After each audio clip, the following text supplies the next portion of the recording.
خلیفہ کے ہم ہیں خلیفہ ہمارا، وہ دل ہے ہمارا آقا ہمارا، ہمارا ہمارا خلیفہ ہمارا، وہ دل ہے ہمارا آقا ہمارا، وہ دل ہے ہمارا آقا ہمارا۔ بسم اللہ الرحمن الرحیم۔ السلام علیکم ورحمۃ اللہ وبرکاتہ and welcome back to This Week with Hazur. We are honored to present highlights from two mulaqats, one with Khuda members from Canada and the other with a delegation of Ansar from the USA. We begin with Sunday's mulaqat, where Hadrat Khalifatul Masih Ayyadullah Ta'ala Banasrahil Aziz graciously met with Amla members from Majlis Khudam al-Ahmadiyya, Canada.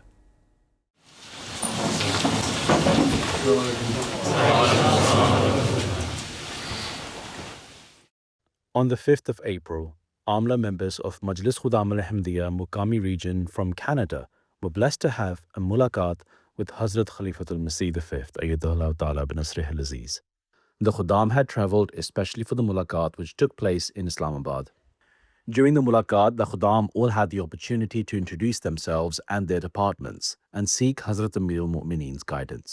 ناظم تعلیم کے طور پر خدمت کر رہا ہے۔ کیا کام ہوتا ہے ناظم تعلیم کا؟ حضور خدام کو جماعتی کتب پڑھنے اور حضرت مسیح اسلام کی کتب پڑھنے کی طرف توجہ دلانے، قرآن کریم کی طرف توجہ آپ دلانے۔ خود کتنی پڑھ لی ہیں؟ حضور میں نے حضرت مسیح اسلام کی 60 کتب پڑھی ہوئی ہیں۔ اچھا، کمال کر دیا تم نے۔ جی عاملہ کو بھی کہتے ہیں پڑھیں، پہلے تو عاملہ کو توجہ دلائیں نا، عاملہ کو پڑھا دیں، جی پہلے خدام بھی پڑھ لیں گے، ٹھیک ہے؟ My name is Hassan Khokar, serving as Nazim Tajneed. تجنید پوری اپ ٹو ڈیٹ ہے؟ جی حضور کوشش کر رہے ہیں اپ ٹو ڈیٹ کرنے کی۔ نئے جو آتے ہیں یا اطفال سے نئے شامل ہوتے ہیں ان کو کس طرح شامل کرتے ہیں؟ نیشنل سے ہمیں اپ ڈیٹ آتی ہے۔ نیشنل کو تو فیڈ کرنا چاہیے یا گراس روٹ لیول پہ سے؟ جی حضور۔ آپ کچھ جماعتیں مجلسیں ہیں ان کو نیشنل کو فیڈ کرنا چاہیے، نہ کہ نیشنل آپ کو فیڈ کرے۔ جی آپ نے انفارمیشن ان کو دینی ہے۔ جی حضور۔ گھر میں تو آپ بیٹھے ہوئے ہیں، انفارمیشن مانگ رہے ہیں باہر والوں سے، جی حضور۔ تو وہاں سے ہر گھر میں جا کے آپ کو اپ ڈیٹ کیا کریں اپنا ڈیٹا۔ جی حضور۔ During the mulaqat, the Khudam also had the opportunity to ask questions relating to their roles and responsibilities. Beloved Hazur, over the past several weeks, there have been serious tensions between the US and Iran, leading to increased oil prices and inflation with the risk of a recession. What can we do as Khudam to prepare for this? تمہارے پاس نہ تو کوئی oil ریگ ہے، نہ oil well ہے، نہ refinery ہے، نہ آپ کے پاس ایسا ملک ہے جس کے کمپلیٹ اونرشپ ہو جس کی آئل کی۔ آئل والی کوئی رسک کا سوال نہیں ہے، یہ تو انٹرنیشنل جو انفلیشن ہونی ہے اور ڈپریشن میں جانا ہے دنیا نے اور ریسیشن میں جانا ہے دنیا نے، اس کے لیے خدام کو تیار کریں، ٹریننگ دیں کہ کس طرح ان کو تیار ہونا چاہیے مینٹلی۔ کرائسس میں آ کے ہمت نہ ہار بیٹھے ہیں خدام، اور بہت ساری دنیا والے جن کے جو پیسہ ڈوب جائے گا اور پھر ان کے پاس کچھ نہیں ہوتا، بعض سوئسائڈ کرنے کی کوشش کریں گے، بعض بینکرپٹ ہو کے گھروں میں بیٹھ جائیں گے، ڈپریشن میں چلے جائیں گے۔ وہ ریسیشن ہوگا، ڈپریشن ہوگا۔ وہ جو کسی اکانومسٹ نے کہا تھا نا، مذاق بنایا ہوا ہے کہ جب کرائسس آتا ہے، اکنامک کرائسس جو دنیا کے لیے آئے تو ریسیشن ہے، اور جو میرے پہ آئے تو ڈپریشن ہے۔ ہاں، تو یہ پڑھانا پڑے گا۔ باقی ہم کیا کر سکتے ہیں، اس لیے کوئی الٹرنیٹیو جاب تلاش کرنا چاہیے، کام کیا ہم کر سکتے ہیں، صرف اسی کے اوپر نہ رہیں۔ آپ کے کون سے ایسے کاروبار لوگ کر رہے ہیں جس کا بیس جس کی آئل انڈسٹری ہے؟ چند ایک ہی ہوں گے نا۔ باقی دنیا کی انڈسٹری جس طرح نقصان ہونا ہے وہ احمدیوں کو بھی اس طرح ہی برداشت کرنا پڑے گا۔ بس ہمت بنانی پڑے گی لوگوں کو کہ ایسے حالات میں اور زیادہ اللہ تعالیٰ کی جرو جھکو۔ یہی خداؤں کا کام ہے۔ جب کرائسس آتے ہیں تو بجائے ہمت ہارنے کے، ڈپریشن میں جانے کے، اللہ تعالیٰ کی طرف زیادہ جھکیں، اللہ تعالیٰ سے مدد مانگیں تاکہ اللہ تعالیٰ ہمت دے اور اس کرائسس سے آرام سے گزر سکیں۔ ٹھیک ہے؟ Jazakallah, Hazur. Some Qadam are involved in vaping and see it as not haram. پیارا حضور آپ کی کیا گائیڈنس ہے اس کے اوپر؟ اللہ سے دور ہو رہے ہیں، جی جماعت سے تعلق نہیں, نمازوں پہ آنا نہیں, تو پھر اس قسم کی حرکتیں ہوں گی نا. انٹرنیٹ اور سوشل میڈیا پہ زیادہ وقت ضائع کرنا ہے اور غلط قسم کی سوسائٹی میں جانا ہے, تو پھر یہ پہلے تو تربیت کا کام ہے نا. تربیت کا ڈپارٹمنٹ ذرا ایکٹیو ہو جائے اگر, جی تو ایسے لوگوں کو نظر رکھے جو اس قسم کے غلط سوسائٹی میں پڑے ہوئے ہیں, ان کو سمجھاؤ, ان سے بجائے نفرت کرنے کے ان کو قریب لاؤ, اور ایسے جو مضبوط ہوں, اپنے ایمان میں بھی مضبوط ہیں, ان لوگوں کو ان کے ساتھ دوستی بنانے کی کوشش کریں تاکہ وہ ان کی اصلاح کریں. جی ٹھیک ہے, تو یہی طریقے ہیں. باقی جو لوگ آپ لوگوں نے پالیسی بنائی ہوئی ہے اس پہ کام کر رہے ہیں, ٹھیک کر رہے ہیں. جی ٹھیک ہے, اچھے رزلٹ نکالے ہیں.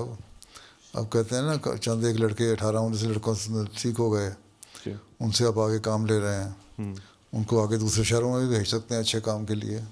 ٹھیک ہے, یا دوسروں کو وہاں سے منگوا سکتے ہیں اپنے پاس, اور اس کی اصلاح آپ کر سکتے ہیں جو خود چاہتا ہے اصلاح کرنا. جی جو چاہتا ہی نہیں اصلاح کروانا, وہ اس کو آپ زبردستی نہیں کر سکتے, جی سوائے اس کے کہ قانوناً ویپنگ بنا ہے. ایک سرٹن ایج گروپ کے بعد ہی آپ جا سکتے ہیں نا, ایک اس عمر کے بعد علاوہ ہے کہ بچپن سے ہی جو مرضی ویپنگ کر لیں. لا کے حساب سے 19 سال ہے کینیڈا میں, لیکن بس پھر اس سے پہلے پھر سمجھانے نظر رکھیں. جی ماں باپ کے جو گھر کے جو حالات ہیں وہ ٹھیک نہیں ہوتے, جی تب ہوتی ہیں, تو وہ بھی تربیت کا کام ہے. شعبے کا جماعت کی تربیت, خدا احمدیہ کی تربیت, انصار اللہ کی تربیت, لجنائی کی تربیت, تو یہ سارے کوآرڈینیٹڈ کام ہوتا ہے, تبھی کام ہو سکتا ہے. جی ٹھیک ہے. My question is that the Holy Prophet Muhammad sallallahu alaihi wasallam has said that this world is a prison for the believers and a paradise for the non-believers. What does this prison mean for us as Khuddam, and how can we avoid seeing this world as a paradise? Prison ہے مومنوں کے لیے اس لیے کہ جو دنیا کی اشیاء ہیں ان سے بچ کے رہنا ہے. تو وہ یہی ہے نا جس طرح ہمیں جیل میں ڈال دیا. قرآن میں بھی آتا ہے نا, جو قیامت والے دن یا مرنے کے بعد جو گروہ دو آئیں گے, جو لوگ خوش ہوں گے اس دنیا میں وہ اگلے جہان میں جا کے تو مشکل میں پڑے ہوں گے, اور جو لوگ اس دنیا میں مشکل ہوں گے وہ اگلے جہان میں خوش ہوں گے. کہ جو اللہ تعالیٰ کی بات مانتے ہیں, اللہ کے حکموں پہ عمل کرتے ہیں, خدا تعالیٰ کی عبادت کرنے والے ہیں. اللہ تعالیٰ کہتا ہے نا اللہ بذکر اللہ تطمئن القلوب, کہ میرا ذکر جو ہے, میری عبادت جو ہے, نیک کام جو ہیں, اچھے کام, اچھے اخلاق, وہ تمہارے دلوں کو اطمینان دیتے ہیں. تو دنیا کی نظر میں وہ سمجھتے ہیں, یہ مطلب نہیں ہے کہ خود مومن سمجھ رہا ہوتا ہے کہ میں جیل میں آ گیا, بلکہ یہ کہ دنیا سمجھ رہی ہوتی ہے کہ نیکیوں کے کام کر کے دیکھو, نہ یہ ڈانس کر رہا ہے, نہ شراب پی رہا ہے, نہ ویپنگ کر رہا ہے, نہ کسی اور ایڈکشن میں انوالو ہے, نہ یہ کس نے گرل فرینڈ بنائی ہوئی ہیں, نہ یہ اور بدماشیاں کر رہے ہیں, نہ یہ کلبوں میں جانتے ہیں. تو ان کے لیے تو پھر دنیا جیل ہی ہوگی نا, ان کی ریسٹرکشنز ہیں بہت ساری. تو اصل میں چیز یہ ہے کہ دنیا کی نظر میں وہ جیل ہے, لیکن مومن کی نظر میں جیل نہیں ہے. مومن اس بات پہ خوش ہے. مومن کب کہتا ہے کہ مجھے اللہ تعالیٰ آزادی دے اس جیل سے, میں بھی عیشیاں کروں. اس کو پتہ ہے کہ یہ جیل جو میں نے اپنے اوپر خود طاری کی ہے, ریسٹرکشنز طاری کی ہوئی ہیں اللہ تعالیٰ کو راضی کرنے کے لیے, اور یہ اگلے جہان میں جا کے مجھ کا ریوارڈ ملے گا. اور دنیا والے سمجھتے ہیں جو ہم نے جو کر لیا اس دنیا میں اشیاء, اور اگلے جہان میں ہمیں یہی کچھ ملے گا, اور وہاں جا کے پھر سزا ملے گی. تو اس سے میری مراد یہ ہے, مومن کبھی یہ نہیں سمجھتا, کبھی کسی نبی نے کہا ہے میرے لیے جیل بن گئی, اللہ تعالیٰ مجھے آزاد کر اس جیل سے. وہ تو اللہ تعالیٰ کی عبادت میں خوش ہوتا ہے. ہاں اللہ تعالیٰ کے سے ملنے کا شوق ضرور ہوتا ہے, جس طرح علیہ وسلم نے وفات کے وقت کہا رفیق اعلیٰ, کہ اللہ تعالیٰ جو میرا دوست ہے, میرا سب سے اچھا دوست ہے, میرا ساتھی ہے, اس کے پاس میں جاؤں. حضرت مسیم علیہ السلام نے اس زمانے یہی کہا, اور سب نیک لوگ اسی بات پہ ہوتے ہیں کہ اللہ تعالیٰ ہمیں بخشے, انجام بخیر ہو. لیکن جو دنیا دار ہے اس کو اس قسم کا خیال ہی نہیں آتا. وہ تو یہ سمجھتا ہے میرے لیے جنت بن گئی. جس طرح ایک فارسی میں بابر کا شعر لوگ کہتے ہیں, بابر بایش کوش کی عالم دوبارہ نیست. بابر عیش کرو, یہ دنیا دوبارہ نہیں ملنی. وہ یہ دنیا تو نہیں ملنی, اگلے جہان میں تو جہنم ملنی ہے.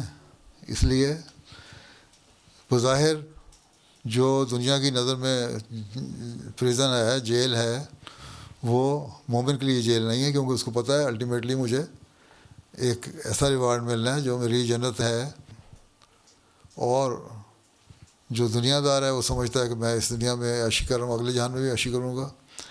تو وہ تو اللہ تعالیٰ کہتا ہے نا قرآن شریف میں بھی کہ پھر اگلے جہان میں جا کے پوچھو میں دنیا میں تو بڑی عیاشی کرتا تھا, یہاں مجھے کیوں عذاب میں ڈال دیا, مجھے یہاں بھی تو آسانیاں ملنی چاہیے تھیں. وہ سمجھتا ہے لیکن نہیں ملے گی. تو یہ مراد ہے. میرا سوال تھا کہ after the end of World War III, what skills or traits do you think would be most useful by the world? پہلی بات ہے خود اپنا تعلق اللہ سے پیدا کریں تاکہ لوگوں کو پھر صحیح راستے پہ آپ چلائیں. ٹھیک ہے, لوگوں کو بتائیں کہ دیکھو تیسری جنگ عظیم ہوئی تمہاری دنیا کی جھگڑوں کی وجہ سے, دنیا کی خواہشات کی وجہ سے اور غلط قسم کے کاموں کی وجہ سے, اور تم نے تباہی دیکھ لی. اب اللہ کی طرف آؤ, اور اللہ کی طرف لانے کے لیے پورا اپنا نمونہ دکھانا ہوگا. پہلی بات تو یہی ہے کہ خود اپنا ایمان مضبوط کریں, اللہ کے ساتھ تعلق پیدا کریں کسی بھی اسکل سے سیکھنے سے پہلے. پھر دوبارہ جب قائم کریں گے دنیا کو, نظام کو پھر ٹھیک کریں گے, سارا سسٹم دوبارہ ٹھیک کریں گے, تو پھر ساری چیزیں دوبارہ وہی کام آئیں گی. آپ کے پاس جو اسکل ہے آپ کے پاس وہی ہوگی. نئے سرے سے اس کو اسٹیبلش, ہر چیز کو سیکھا تو ہوا ہے نا آپ نے. آپ کو پتہ ہے کہ ٹیکنالوجی کیا چیز ہے, آپ کو پتہ ہے کہ آئی ٹی کیا چیز ہے, اور انجینئرنگ کیا چیز ہے, اور میڈیسن کیا چیز ہے. تو ہر چیز میں آپ کو جو بھی آپ کے پاس ایکسپرٹیز ہیں اس وقت پھر اس کو ان حالات کے مطابق دوبارہ اس کو ری آرگنائز کرنا پڑے گا. وہ کریں. اسی طرح ہے second world war, first world war کے بعد کیا ہوا تھا, دنیا نے اپنے آپ کو دوبارہ اسٹیبلش کر ہی لیا تھا نا. جاپان میں ہیروشیما اور ناگاساکی میں ایٹم بم گرے ہیں, اب وہاں پورے شہر آباد ہیں. ان شہریوں نے ہمت کی, آباد کر لیا. اسی طرح آپ لوگوں کو بھی ہمت کر کے لوگوں کو ہمت بڑھانی ہی پڑے گی, اور لوگوں کو سیدھا راستہ بھی دکھانا پڑے گا. دو کام ہوں گے احمدی کے. ٹھیک ہے. My question is, how can a believer deal with self-doubt? استغفار پڑھا کرو زیادہ. جی. ٹھیک ہے. بدل نہیں ہوتی ہے نا. سیلف ڈاؤٹ کیا ہے؟ Doubting one's ability. Under estimate کر لیا. جی. ٹھیک ہے. اللہ پہ توکل کرو, نہ انڈر اسٹیمیٹ کرو اپنے آپ کو. تم نے پڑھا ہے نا جو, جی. اس کو پوری طرح یوٹیلائز کرو اپنے علم کو. ٹھیک ہے. جی. اور اللہ تعالیٰ سے دعا مانگو کہ مجھے کانفیڈنس دے اور مجھے ہمت دے, میں سیکھوں. اور جو بھی پڑھائی کی ہے اس میں علم مزید بڑھاؤ, اپنے نالج کو بڑھاؤ. آہستہ آہستہ دور ہو جاتا ہے. کانفیڈنس پیدا کرو, اپنا کانفیڈنس پیدا کرو. ہم نے دنیا کو لیڈ کرنا ہے. جی. جب یہ ایک ٹارگیٹ رکھو گے نا دنیا کو لیڈ کرنا, تو سیلف ڈاؤٹ ختم ہو جائے گا, کانفیڈنس پیدا ہو جائے گا. جی. ٹھیک ہے. ٹھیک. جزاک اللہ. ڈرتے کیوں ہو؟ بس. میرا سوال ہے کہ ہم اپنے اندر جماعتی کتب کے پڑھنے کی محبت کس طرح پیدا کر سکتے ہیں؟ جتنا آپ نے 60 کتابیں پڑھ کے کر لی. جی. حضور خدام کے لیے کوئی خدام کے لیے ان کو میں نے بتایا تھا کہ چھوٹے چھوٹے جو ان کے ٹاپک ہیں نا انٹرسٹ کے, وہ نکال کے جو آپ کی ویب سائٹ ہے سوشل میڈیا ہے نا کوئی رکھا ہوا آپ نے, یہ ویب سائٹ رکھی ہوئی ہے, اس میں میسیج بھیجا کریں. حضرت مسیح السلام کے کوٹ ہیں, قرآن کریم کی آیتیں ہیں, حدیثیں ہیں, جن سے انٹرسٹ ڈیولپ ہو ان کا. اور اس کی ڈیٹیل جاننے کے لیے پھر تھوڑے تھوڑے پیسے جو ہیں 1-1 2-2 منٹ کے پڑھنے کے لیے یا میسیج جو ہیں وہ دیں. پھر ان کو بتا دیں گے یہ فلاں کتاب میں لکھا ہوا ہے. ٹھیک ہے. اللہ ہے. اب تو یہ ویسے بھی جماعت نے شائع کر دی ہیں 5-6 جلدیں ایسنس آف اسلام کی. مختلف ٹاپکس ہیں اس پہ, مختلف لوگوں کے بتا دیں کہ یہ ٹاپکس ہیں اور یہ یہاں اویلیبل ہیں. اور کبھی کبھی ان کے میں سے نکال کے دیتے رہا کریں اپنے سوشل میڈیا پہ. وہ اس طرح سرکولیٹ کریں مستقل. ٹاپک دیکھیں نا, پھر دیکھیں لوگوں سے فیڈ بیک لیں کہ لوگوں کے انٹرسٹ کیا ہیں, کس قسم کے ٹاپک پہ آج کل وہ جو سوچ رہے ہیں, کیا کنٹمپریری ایشوز ہیں, کس کا ہم نے کس طرح سلوشن نکالنا ہے. ٹھیک ہے. اس کے اوپر جماعت کا کیا نظریہ ہے, قرآن کریم کا کیا نظریہ ہے, حدیث کیا کہتی ہے, قرآن حدیث کی تعلیم کیا ہے. اس سے پھر ان کا انٹرسٹ ڈیولپ ہوگا دین کی طرف آنے کا. جب تک کسی بات میں انٹرسٹ ڈیولپ نہیں کراتے آپ, اس وقت تک تو کسی کو کوئی دلچسپی نہیں ہوگی. تو اس طرح فیڈ بیک بھی لینے کی ضرورت ہوتی ہے. اس کے مطابق پھر اپنی پلان اور اسٹریٹجی بنانی چاہیے. ٹھیک ہے. دنیا میں کوئی بھی بڑے کام کرنے کے لیے ایک اسٹریٹجی بنانے کے لیے انفارمیشن لینی پڑتی ہے اور اس کا فیڈ بیک آنا چاہیے ہر لیول پہ.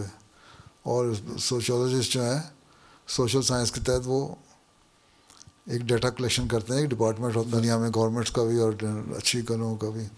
ٹھیک ہے. پھر لوگ بلکہ بسکٹ بنانا ہو کسی کمپنی نے تو وہ بھی پہلے ڈیٹا کلیکٹ کرتے ہیں مختلف جگہوں پہ کس قسم کا ٹیسٹ بچوں میں ہے, کس قسم کا بڑوں میں ہے, کس قسم کے ٹیسٹ والے بسکٹ پسند کرتے ہیں لوگ. پھر اس کے اشتہار کو دیتے ہیں. وہ اشتہار دے دے کے جو تھوڑی بہت کمی ہے وہ پوری ہو جاتی ہے. پھر اپنے پروڈکٹ کو باہر نکالتے ہیں, لوگ اس کو لے لیتے ہیں. تو اسی طرح اس نہج پہ آپ لوگوں کو بھی کام کرنا چاہیے. کس طرح ہم کام کر سکتے ہیں انٹرسٹ ڈیولپ کر کے لوگوں کے اندر. جی حضور. As the mulaqat concluded, the Khuddam all had the opportunity to have a picture with Hazrat Amir al-Mu'mineen and receive the gift of pens. National عاملہ کی جو باتیں ہیں وہی مقامی عاملہ کے لیے ہوتی ہیں. جی سر. بتاتے نہیں رہتے. میں انشاءاللہ بتاؤں گا. باقی کام کریں جو آپ کو ملا ہوا ہے لائے عمل ملا ہوا ہے نا. جی اس پہ کام کرو بس. السلام علیکم. وعلیکم السلام ورحمۃ اللہ.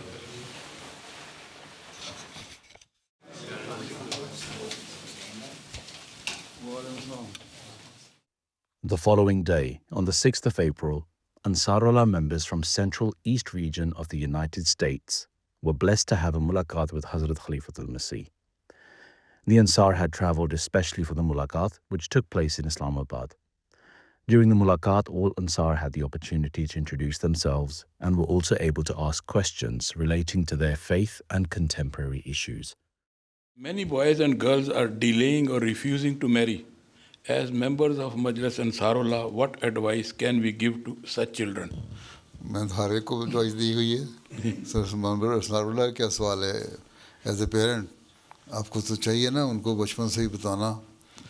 جس طرح نصرت جہاں بیگم اماں جان کہا کرتی تھیں بچوں کو لڑکیوں کو نصیحت کرتی تھیں کہ اپنے نیک نصیب ہونے کی بچپن سے دعا کرو 7-8 سال کی عمر میں ہی. تو بچپن میں اگر تربیت ہو گھروں میں ماں باپ کی تو ان کو صحیح احساس پیدا ہوتا رہتا ہے کہ ہمارے کیا ذمہ داریاں ہیں اور دعا بھی کرتی ہیں. اور یہاں تو پھر یہ ہے کہ کسی پروفیشن میں چلی گئی کچھ زیادہ پڑھ لکھ کے لیا. لڑکے جو ہیں نہیں پڑھے لکھے ملتے وہ پھر ان کو ملتے نہیں. اور لڑکے جو ہیں ان کی اپنی مختلف قسم کی ڈیمانڈ ہیں. ان کو لڑکیاں پسند نہیں آتی ہیں. آزادی زیادہ ہو گئی ہے. انصاراللہ کو چاہیے نا اپنے گھروں کے ماحول میں تربیت کریں. خدا احمدیہ سے شروع کریں اور پھر انصار بھی تربیت کریں تاکہ ان میں احساس پیدا ہو کہ اصل ذمہ داری کیا ہے. ٹھیک ہے. تو اس کے لیے 1 سے زیادہ سیکریٹریشن عطائی بنا دیے گئے ہیں مختلف جماعتوں میں مرکزی طور پر. اور رشتہ ناطہ کمیٹیاں بھی ہیں. اور اس کے لیے آپ کی انصاراللہ اور لجنہ اور خدام اور جماعت کے سیکرٹریان ان کی کمیٹی بھی ہے. تو یہ سارے مل کے اگر کام کریں تو پوری ایک کنسرٹیڈ کوشش ہو اور آپس میں کولیبوریشن ہو کوآپریشن ہو تو صحیح طرح ہو سکتا ہے کام. اور پھر سب سے بڑی بات یہ ہے کہ گھروں کی تربیت. پیرنٹس کو یہ گائیڈ کریں پہلے کہ وہ اپنے گھروں میں بچوں کو احساس دلائیں شروع سے ہی. یہاں بچے کالج میں جاتے ہیں یونیورسٹی میں جاتے ہیں وہاں جا کے اپنا ایک آزاد ماحول ہوتا ہے. گھر میں والدین جو ہیں وہ اپنے کاموں میں مصروف ہیں پیسہ کمانے میں. بچوں کے ساتھ ان کا بیٹھنا اٹھنا نہیں ہے. اب آپ ریٹائر ہو گئے آپ تو دے دیتے ہوں گے وقت لیکن اس سے پہلے نہیں دے سکتے تھے. اگر آپ نے شروع میں کیا ہو احساس دلایا ہو تو ٹھیک ہے. بعض دفعہ رشتے نہیں ملتے بعض پڑھے لکھے رشتے نہیں ملتے غیروں میں رشتہ کرنا چاہتے ہیں لڑکیاں یا لڑکے تو اس کے لیے پھر ان کو بتا دیں کہ مسلمان کو یہ ہے اجازت مل بھی جاتی ہے بعض دفعہ اور اکثر دفعہ بلکہ. تو لیکن اپنے دین پہ قائم رہنا تم نے. تو تربیت صحیح طرح ہو اگر دین کی اہمیت ہے تو اتنا مسائل پیدا نہیں ہوتے. اور یہ ہر جگہ مسائل ہیں. تو اللہ تعالیٰ فضل کرے. دعا بھی کریں کوشش بھی کریں. انصاراللہ کا کام ہے. میں تو کہتا بھی رہتا ہوں. In the mosques in the US, we sometimes see fundraising activities on the mosque property. Though these stalls for fundraising are never set up in the main prayer areas of the mosque, but often and especially during winter months, these stalls for fundraising are set up in the overflow prayer areas and halls on the mosque property.